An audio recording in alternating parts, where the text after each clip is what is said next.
इधर ही है बिल्डिंग, इधर ही दिखा रहा है मैप में, टेक्नो सिटी अपार्टमेंट। थोड़ी सी आलस के चलते और इतना बड़ा अमाउंट भरना पड़ा है पेनाल्टी, 60,000 का पेनाल्टी।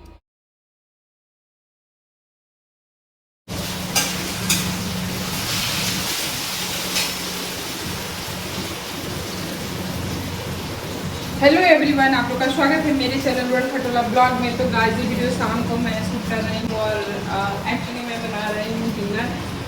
और डिनर मैं इसलिए बना रही हूँ क्योंकि जाना है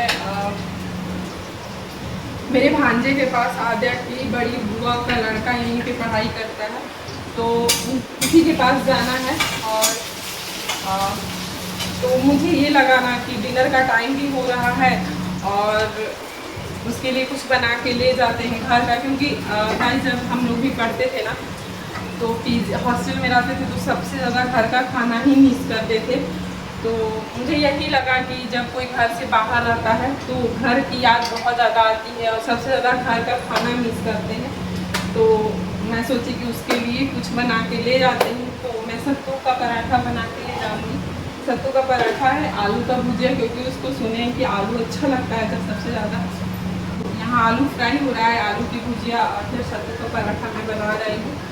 और आधे के पापा बोले कि रेडी रहना 9:30 बजे, जब मेरा कॉल उस टाइम नहीं रहेगा तो तुम लोग को लेके चलेंगे। ऐसे आने को वो भी आ जाता, लेकिन आधे के पापा को ये था ना कि एक बार उसके यहाँ जाना था इनको। और फिर अब ये है ना कि फिर हम लोग चले जाएंगे एक हफ्ते में, तो फिर कब जाते, तो बोले कि यही अभी चल के देख लेते हैं।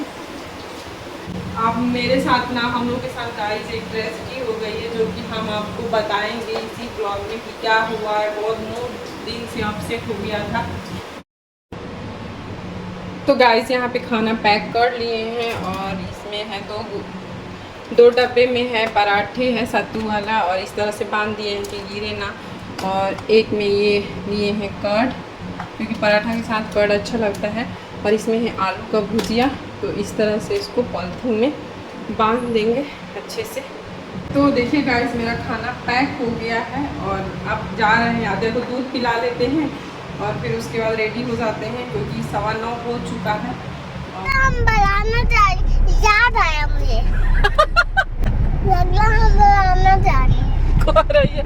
लग रहा है टीचर मेरा टी-शर्ट पहनी है। किस क्रिसा में टी-शर्ट पहनी कह रही है ना गाइस की। क्रिसा को क्या बोलोगी?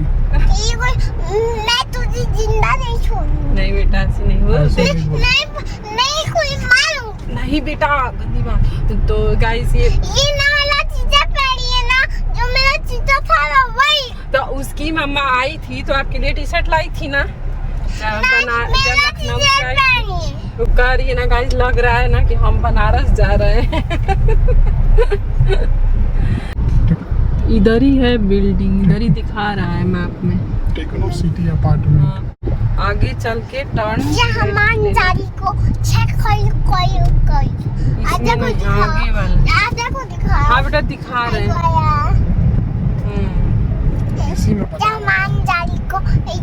हनुमान चालीसा पढ़ रही है, जय हनुमान जी की। मम्मी तो भाई है। हाँ इसी में भाई। यही तो है, निम्बस लिखा है देखिए ऊपर। मम्मी तो भाई है मेरे। बोलिए। ये तुल्ला किचन है। ऐसा ही है। नहीं तो बैचलर का ऐसे ही रहेगा और क्या। तो यहाँ भी इधर भी है। पर तुम लोग गैलरी का यूज कर नहीं रहे हो। नहीं ये देखिए आम यही है ना मितुल। हाँ एक ये है एक ये है। अब चले। You want pizza? पिज्जा खाई गया। चलो। छूने को चाहिए बस। तो गाइस आ गए मितुल के यहाँ से और 11:15 हो चुका है। और आधा के लिए अब ये खाना रेडी किए जा रहे हैं उसको खिलाने के लिए। और आप लोग को अभी बताएंगे गाइस, वीडियो पे पक्का बने रहिए कि हमारे साथ आज क्या हुआ है, क्या ऐसा हुआ जिससे हमारा पूरा दिन मूड अपसेट रहा है। तो आप लोग को डिटेल में बताएंगे, आद्या सो जाएगी तब।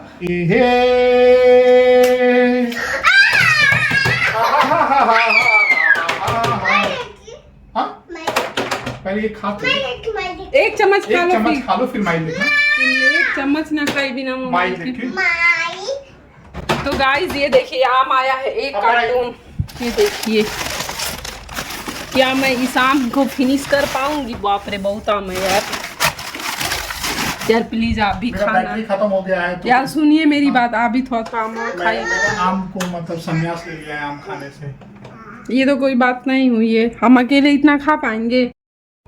तो गाइस घड़ी में जैसा कि मैं दिखाई हूँ कि रात को 12:05 हो रहा है और मैं अभी तक आद्या को सुला रही थी, लेकिन आद्या अभी सोई नहीं है। मैं कब से उसको ट्राई कर रही थी कि सो जाए सो जाए, फिर एंड में लगा कि अब आद्या के पापा को दे देना चाहिए, क्योंकि गाइस मैं ना मतलब एकदम मेरे में हिम्मत नहीं है कि मैं बैठूँ, क्योंकि गाइस घर छोड़ के शिफ्ट होना कहीं और अब मेरे लिए आसान बात नहीं रह गई है। मेरा लग रहा है कि पूरा जो घुटने के नीचे वाला तलवा है ना, मतलब ये वाला जो पोर्शन है घुटने के नीचे वाला, मेरा लग रहा है कि कहीं टूट के गिर ना जाए। मैं बुरी तरह से टायर्ड हो गई हूँ और पैकिंग डेली चीज़ों को क्लोज करना, ये करना वो करना, घर का काम, बच्चा संभालना, इट्स नॉट ईजी गाइस।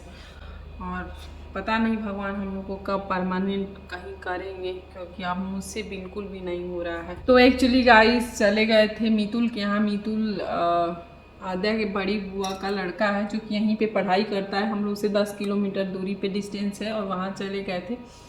और वहाँ गए थे क्योंकि आद्या की बुआ आम भिजवाई थी, तो आम लेना था, और वैसे वो लेके भी आ जाता, फ़ोन करके बोला, पर आद्या के पापा बोले कि नहीं हम आ जाएंगे हम लोग, तो क्योंकि देखना भी था और बहुत टाइम से सोच रहे थे हम लोग कि जाएंगे, पर टाइम ही एकदम उल्टा पुल्टा हो जाता है। सो दिन में उसका कॉलेज, शाम को आद्या के पापा को वर्क रहता है, इसी उधेड़-बुन में कभी जा ही नहीं पाए। लेकिन अब तो गाइस मैं बता देती हूँ कि आज क्या हमारे साथ ट्रेजिडी हुई थी। तो ट्रेजिडी ये हुई है कि आद्या जो मेरी बेटी है 2.5 साल की, वो उसका जो पैदा हुई थी वो यूके में ही पैदा हुई थी, और उसका जो सिटीजनशिप है वो यूके का ही है।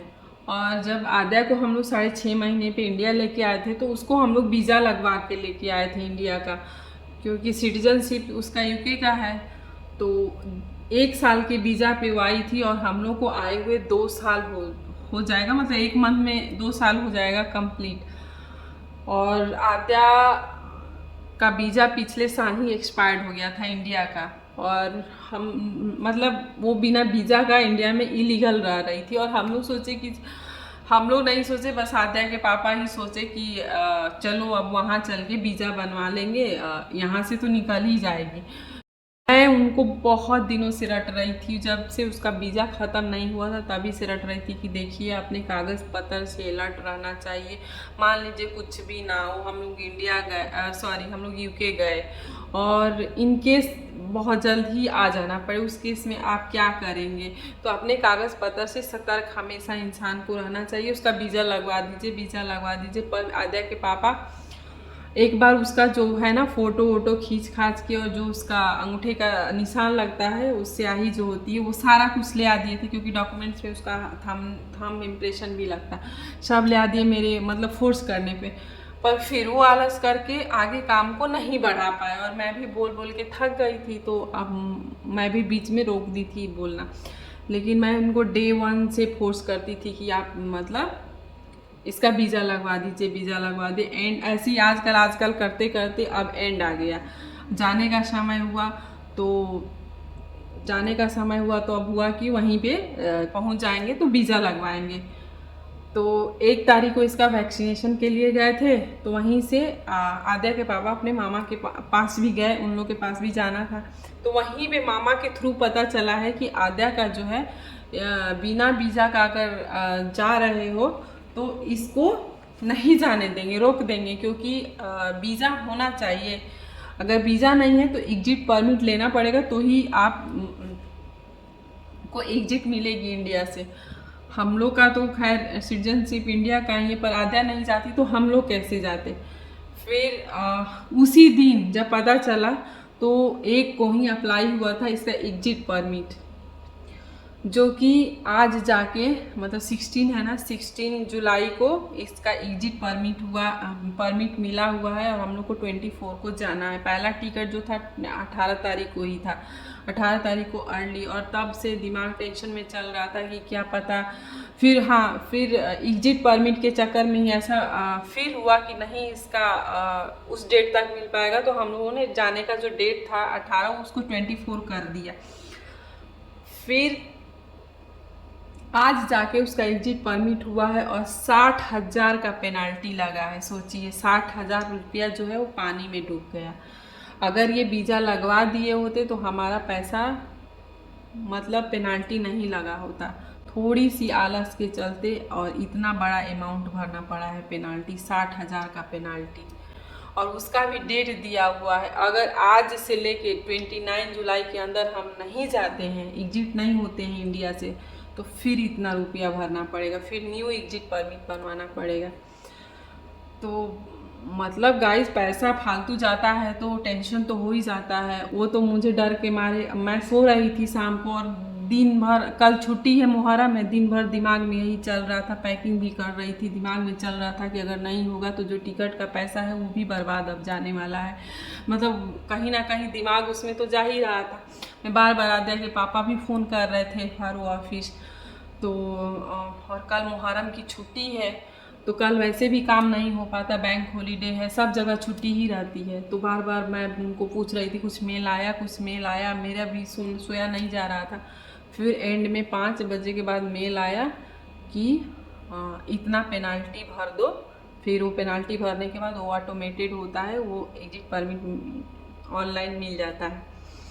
तो वो सोचे ना वो कि हम सो रहे थे और नींद में ही पूछ रहे हैं कि क्या हुआ, कुछ मेल आया, बोले कि ये देखो, तो बोले कि इतने का इसका पेनाल्टी भरना है 60,000 का। हमको अंदर से गुस्सा भी आया इन पे कि फालतू का इतना मेहनत ये खुद करते हैं गाइस। मैं देखती हूँ पैसा इतना आसान नहीं होता है कमाना, कभी कभी रात भर नहीं खाते हैं पीते हैं। जब इनको बहुत ज़्यादा काम रहता है तो दिन भर भी काम नहीं रहता, तो काम रहता है तो नहीं खाते हैं। और लैपटॉप पे लगातार बैठे रहना मतलब आसान नहीं है गाइस, किसी भी फील्ड में पैसा कमाना इतना आसान नहीं है। और फालतू जाता है तो दुख तो होता ही। इनका चेहरा देखे तो इनके चेहरे का रंग उड़ा हुआ था, क्योंकि वो फालतू का पैसा पेनाल्टी है ना, भरना था। गुस्सा भी आया कि काश मेरी बात माने होते तो नहीं भरना होता, थोड़ी सी आलस के चलते और इतना भरना पड़ा। पर पैसा तो पैसा होता है किसी का भी मतलब। तो इनका चेहरे का रंग उड़ा हुआ था। फिर मैं कुछ बोली नहीं, फिर बाद में मैं अब क्या ही बोलती, फिर भारे हो रहे। फिर उसका एग्जिट परमिट फाइनली मिल गया है। फिर ये हम बोले कि काश आप मेरी बात मान गए होते, नहीं आलस किए होते तो इतना मतलब पेनाल्टी नहीं भरना होता। फिर ये बोले कि मैं सोचा, बात हुई तो फिर ये बोले कि मैंने सोचा कि तुम्हें इतना ना बताऊँ अमाउंट, तुम्हें 20,000 बताऊँ कि 20,000 का पेनाल्टी भरा हूँ। तो फिर बोले कि झूठ होता है। अगर मैं तुम्हें 20,000 बता देता और अंदर ही घुटता, इसीलिए मैं सोचा कि तुम्हें सही ही बता देता हूँ, ताकि शेयर करूँगा तो थोड़ा बताने से भी मन का बोझ हल्का होगा। इसीलिए मैंने तुम्हें बताया, मैंने सोचा कि 20,000 ही बताओ। हम कहें हाँ बताने से तो अच्छा ही रहता है कि अब आपको भी तो तकलीफ लग ही रहा होगा, और मुझे तो लग ही रहा है, क्योंकि फालतू का जब पैसा जाता है ना गाइस तो मतलब बहुत ज़्यादा लगता है मुझे, और उनको भी लगता है, क्योंकि मेहनत से ही पैसा आता है। फिर अब यही सब हुआ है गाइस, तो इसीलिए दिन भर दिमाग परेशान था दिन भर। फिर अब क्या करते, तो गाइस जो मेरी लाइफ में चलता है वही मैं आप लोग के साथ शेयर करती हूँ। और कभी भी जो भी आप फॉरेन जा रहे हो या कुछ भी हो, अगर कोई भी कागजी कार्रवाई हो उसको समय रहते हुए ही हर किसी को कर लेना चाहिए। अब तो बहुत सबक मिल गई है हम लोगों को, उनको तो और मिल गई है। बोल रहे हैं कि मैं कान पकड़ लिया हूँ, कभी भी अपने कागज़ पत्र से मैं मतलब इतना लापरवाह नहीं रहूँगा। मतलब तो सबक तो सीखना ही चाहिए। तो इसी के साथ वीडियो को हम यहीं पे एंड करते हैं और आप लोग के साथ मिलेंगे न्यू ब्लॉग में न्यू वीडियो के साथ। और आप लोग ज़रूर मेरे चैनल उड़न खटोला ब्लॉग को सब्सक्राइब कर लीजिएगा, और क्योंकि आप लोग को हम लोग यूके जाने वाले हैं तो वहाँ का भी सब कुछ देखने को मिलेगा। तो चलिए बाय बाय गाइस एवरीवन, अब चलते हैं।